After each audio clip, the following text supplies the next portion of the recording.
युवती को गोद में उठाकर नदी पार। एक दिन तानशान भिक्षु एक ऐसे सिद्ध गुरु से मिलने चले जिनका नाम वे बहुत सुन चुके थे। वे गुरु कई 100 कोस दूर एक मठ के मठाधीश थे। सुबह आकाश गहरा घिरा था, दूर से रह रहकर बादलों की गरज आ रही थी।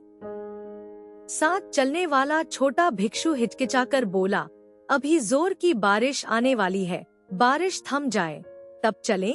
तानशान ने सिर तक नहीं उठाया, छाता उठाया और यह कहते हुए बाहर कदम रख दिया, सन्यासी को आंधी बारिश से क्या डर। छोटा भिक्षु लाचार होकर पीछे पीछे चल पड़ा। आधा कोस भी नहीं चले थे कि मूसलाधार बारिश टूट पड़ी। बारिश तेज, हवा और तेज।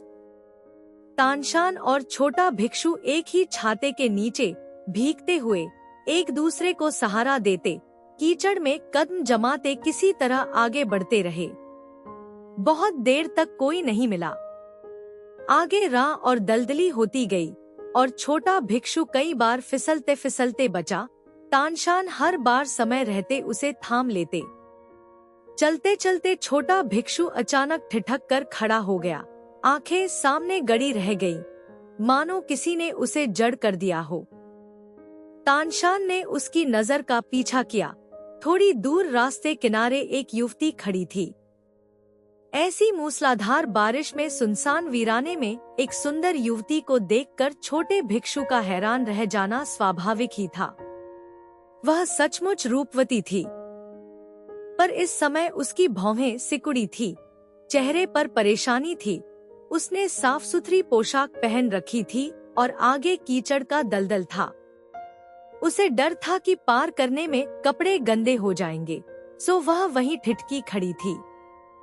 तानशान लंबे डग भरते उसके पास पहुँचे। बहन, मैं तुम्हारी मदद करता हूँ। और यह कहकर उन्होंने दोनों बाहों में उठाकर उसे उस दलदल के पार पहुँचा दिया। इसके बाद पूरे रास्ते छोटा भिक्षु मुंह फुलाए तानशान के पीछे पीछे चलता रहा, एक शब्द नहीं बोला। शाम होते होते बारिश थमी, आकाश के छोर पर हल्की लालिमा छा गई। तानशान और छोटे भिक्षु ने एक छोटी सराय में ठहरने की जगह पाई। भोजन के बाद जब तानशान पैर धोकर सोने की तैयारी कर रहे थे, तब छोटे भिक्षु से रहा नहीं गया और वह बोल पड़ा, हम सन्यासियों को जीव हत्या, चोरी, व्यभिचार, झूठ और मद्यपान से दूर रहना चाहिए और खासकर जवान, अनजान स्त्रियों के पास नहीं जाना चाहिए। फिर आपने उस युवती को गोद में कैसे उठा लिया? तानशान चौंके, फिर मुस्कुराए, अच्छा, तुम रास्ते वाली उस युवती की बात कर रहे हो? मैं तो उसे कब का नीचे उतार चुका। क्या तुम अब तक उसे उठाए बैठे हो?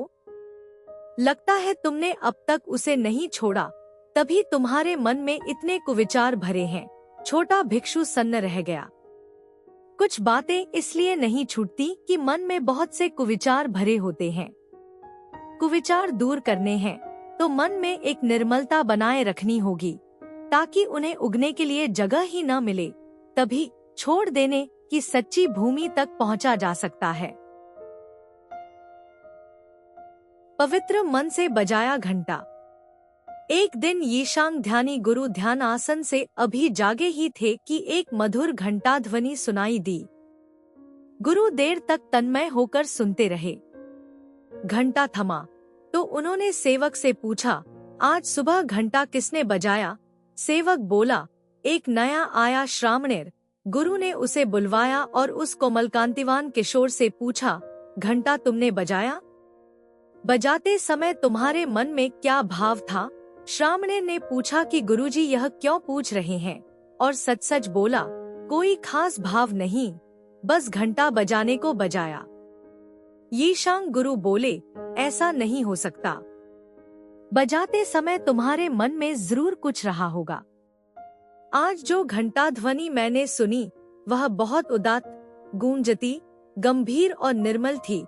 ऐसी ध्वनि तो सच्चे श्रद्धामय मन से ही निकल सकती है। श्रामणेर ने सिर खुजाया, सोचा और बोला, सच कहूँ तो मैंने जानबूझकर कुछ नहीं सोचा था।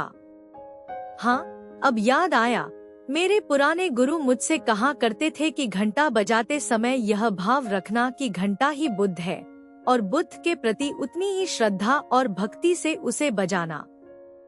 सुनकर यीशांग गुरु बहुत प्रसन्न हुए और बार बार समझाते हुए बोले, तुम्हारे पुराने गुरु ने बिल्कुल सही कहा। याद रखना, आगे तुम जो भी काम करो उसमें आज सुबह घंटा बजाते समय वाला यही श्रद्धा में मन बनाए रखना, तो तुम्हारा बहुत भला होगा।